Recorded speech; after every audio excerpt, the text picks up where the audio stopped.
So the first chapter of class 10th is chemical reactions and equations. But before we start learning about chemical reactions, let's first of all understand what chemistry is and what we study in chemistry. Chemistry studies matter. Matter is anything that occupies space and has mass. Science actually has three branches of study: physics, biology and chemistry. In physics we study about machines, we study about technology. In biology we study about life sciences, about animals and human beings. And in chemistry we study about matter. In chemistry is a wide subject in which we study about medicines, soaps, detergents, wood, plastic, polythene, nylon, fabrics. In fact, in our everyday life, we are dependent on chemistry. Now let's begin with reactions. Reaction, what is a reaction? Reaction means change. And we know that change is of two types: physical change and chemical change. What is a physical change? Physical change is a change in which no new chemical substance is formed. The original substance does not lose its nature or identity. Example is melting of ice. अगर हम ice को room temperature पे रखते हैं तो वो water बन जाती है, और इस वाटर को दोबारा से फ्रीज़र में रख देंगे तो वो दोबारा से आइस बन जाएगा. That means it's a reversible change. Physical change is a reversible change जिसमें कोई भी नई चीज़ नहीं बनती है. whereas a chemical change is an irreversible change जिसमें कुछ नया बनता है. Example is sharing of milk in summer. अगर हम समर में दूध बाहर छोड़ देंगे तो वो कुछ ही देर बाद सार हो जाएगा, फट जाएगा, और उससे हम ओरिजिनल मिल्क को, उसकी प्रॉपर्टीज़ को रिगेन नहीं कर पाएंगे. It's an irreversible change. So we can say that souring of milk is an example of a chemical change. Now in a reaction there are two things. एक तो वो जो ओरिजिनल सब्सटेंस हमने लिया है उसको हम कहते हैं रिएक्टेंट, और कुछ टाइम बाद या चेंज के बाद हमें जो चीज़ मिलती है that is known as product. The new chemical substance which is formed is known as product. A chemical reaction involves rearrangement of atoms. Chemical reaction में एटम्स का रीअरेंजमेंट होता है. पुराने बॉन्ड्स टूट जाते हैं एंड न्यू बॉन्ड्स फॉर्म हो जाते हैं. इसमें केमिकल रिएक्शन का मतलब ये नहीं है कि किसी एलिमेंट के एटम अपने आप को चेंज करके एक नया एलिमेंट बना लेंगे. एलिमेंट सेम रहेंगे मगर उनके जो बॉन्ड्स हैं वो टूट के, पुराने बॉन्ड्स टूट के नए बॉन्ड्स फॉर्म हो जाते हैं. Now let's take some examples of chemical reactions. One of the example of chemical reaction is burning of magnesium ribbon. Magnesium ribbon को अगर हम, एक वाइट कलर का रिबन होता है, उसको अगर हम बर्न करेंगे in presence of air, oxygen में हम उसे बर्न करेंगे तो मैग्नीशियम ऑक्साइड का वाइट पाउडर हमें मिलेगा. तो this is an example of chemical change, क्योंकि हमें वाइट पाउडर जो मिला है मैग्नीशियम ऑक्साइड, उससे हम मैग्नीशियम रिबन दोबारा ऑब्टेन नहीं कर सकते. और इस मैग्नीशियम ऑक्साइड की डिफरेंट प्रॉपर्टीज़ हैं ओरिजिनल, जो हमें ओरिजिनली मैग्नीशियम लिया था. तो इस केस में मैग्नीशियम ऑक्साइड प्रोडक्ट है, मैग्नीशियम और ऑक्सीजन जिनसे हमें ये प्रोडक्ट मिला है वो रिएक्टेंट्स हैं. Another example of a chemical change is reaction between lead nitrate and potassium iodide. Now in a test tube we take lead nitrate solution, and in another test tube we take potassium iodide solution, and we mix both these solutions. What we obtain is potassium nitrate and lead iodide. And how do we know that something new is formed? Because we obtain the yellow precipitate in the test tube. तो ये जो yellow precipitate हमें obtain हुआ है, इससे हमें पता चल रहा है कि कुछ नया बना है, और जो नया बना है वो बना है लेड आयोडाइड. तो यहाँ पे लेड नाइट्रेट और पोटेशियम आयोडाइड रिएक्टेंट्स थे और उनसे हमें नई चीज़ मिली है लेड आयोडाइड और पोटेशियम नाइट्रेट, जो कि ये प्रोडक्ट्स हैं. तो हमें कैसे पता चल रहा है कि केमिकल रिएक्शंस हो रही हैं? क्योंकि हमें यहाँ पे येलो कलर का प्रेसिपिटेट मिला है जो पहले हमारे पास नहीं था. Similarly in case of magnesium ribbon हमें वाइट कलर का पाउडर मिला है जो पहले हमारे पास नहीं था. तो ये इंडिकेट कर रहे हैं कि कुछ न्यू सब्सटेंसेस फॉर्म हो रहे हैं, केमिकल रिएक्शंस हो रही हैं। Another example of chemical reaction is reaction between zinc and dilute sulphuric acid या dilute hydrochloric acid.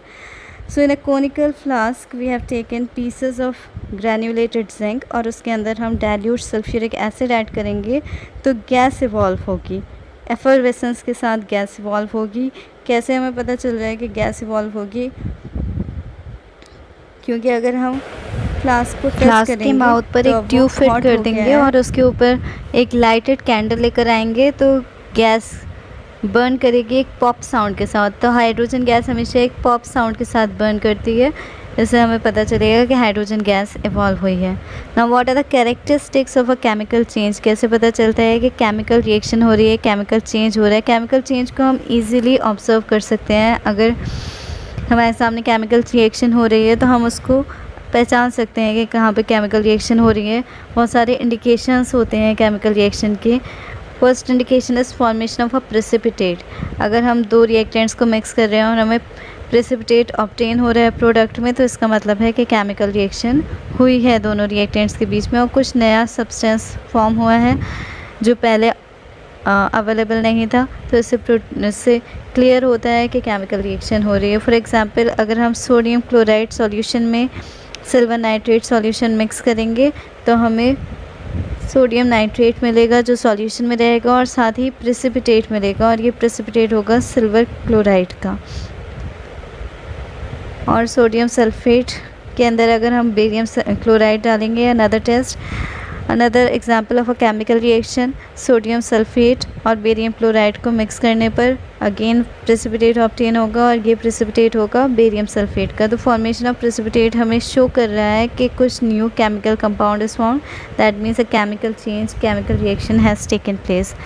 Another characteristic of a chemical reaction is evolution of a gas. जैसे हमने अभी केस में देखा था जब हमने जिंक के ऊपर डाइल्यूट मीन्स सल्फ्यूरिक एसिड को, डाइल्यूट मीन्स पतला करके सल्फ्यूरिक एसिड को डाला था पानी मिक्स करके। Dilute means mixing water in acid.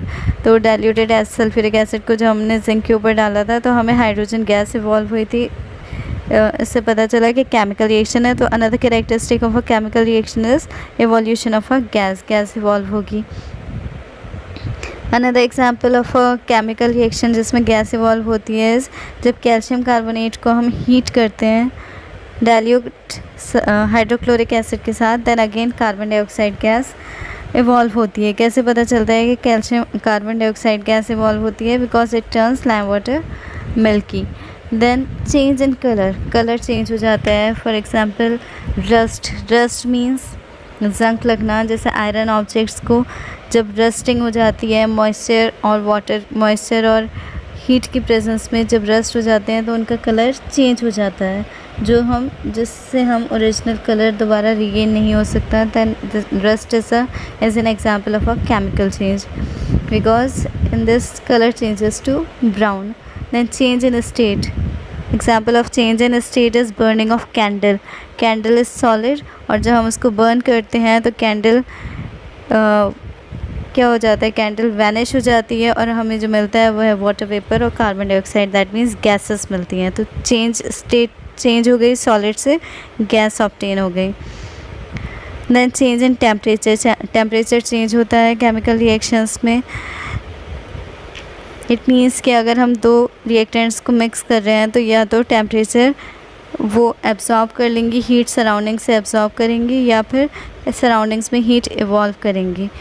तो अगर टेम्परेचर चेंज होता है हमारे फ्लास्क का या जिसमें भी बीकर में हम जिसमें रिएक्शन कर रहे हैं कंटेनर में, उस कंटेनर का अगर टेम्परेचर चेंज हो जाता है that means a chemical reaction is taking place. For example, अगर हम कैल्शियम ऑक्साइड जिसको हम क्विक लाइम भी बोलते हैं उसके अंदर वाटर डाल देंगे, बीकर में हम कैल्शियम ऑक्साइड लेंगे और उसके अंदर वाटर ऐड कर देंगे तो बीकर हॉट हो जाएगा। हॉट होने से ये पता चल रहा है कि यहाँ पे रिएक्शन हुई है। टेम्परेचर हॉट हो जाना कंटेनर का या कोल्ड हो जाना इंडिकेट कर रहा है chemical reaction has taken place.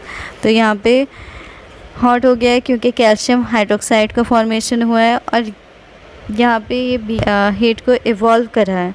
तो दो तरह की टेम्परेचर के बेस पे दो तरह की केमिकल रिएक्शंस होती हैं, exothermic reactions and endothermic reactions.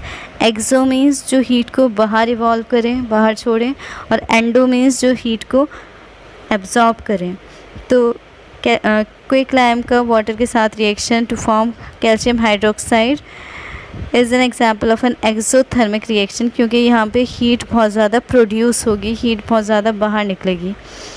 इसी तरह एंडोथर्मिक रिएक्शंस में हीट एब्जॉर्ब करते हैं सराउंडिंग से और कंटेनर कूल हो जाता है। जैसे कि अगर हम टेस्ट ट्यूब में बेरियम हाइड्रोक्साइड लेंगे और उसके अंदर अमोनियम क्लोराइड को मिक्स करेंगे तो वो टेस्ट ट्यूब कूल हो जाएगा, उसका टेम्परेचर डाउन हो जाएगा और फॉर्मेशन होगा बेरियम क्लोराइड और अमोनियम हाइड्रोक्साइड का। तो अगेन टेम्परेचर का डाउन हो जाना, टेस्ट ट्यूब का नॉर्मल से कूल हो जाना इंडिकेट कर रहा है कि यहाँ पे एक केमिकल रिएक्शन हो रही है। Then writing of chemical equation. What is a chemical equation? Chemical equation means shorthand method of representing a chemical reaction. जो भी chemical reactions हो रही हैं उनको हम short में कैसे represent कर सकते हैं with the help of symbols and formulae is a chemical equation. जैसे कि हमने अभी जिंक और सल्फ्यूरिक एसिड की रिएक्शन देखी जिससे हमें हाइड्रोजन मिला और जिंक सल्फेट मिला। तो यहाँ पे इस रिएक्शन को हम शॉर्ट में कैसे शो कर सकते हैं, कैसे लिख सकते हैं with the help of symbols, that is known as a chemical reaction, chemical equation. तो केमिकल इक्वेशन लिखने का एक तरीका है वर्ड इक्वेशन के, आपने जिंक का नाम लिख दिया, सल्फ्यूरिक एसिड लिख दिया पूरा और जिंक सल्फेट लिख दिया, but this is not a smart method क्योंकि यहाँ पे हमें लॉन्ग फॉर्म में लिखना पड़ रहा है और हमें लिखने में टाइम भी लग रहा है। तो हम इसको जिंक के और सल्फ्यूरिक एसिड के सब केमिकल्स के और एलिमेंट्स के कंपाउंड्स के सिंबल ऑफ फार्मूले यूज़ करेंगे to make the this it's faster and shorter. तो फास्टर और शॉर्टर मेथड के लिए हम सिंबल्स यूज़ करेंगे।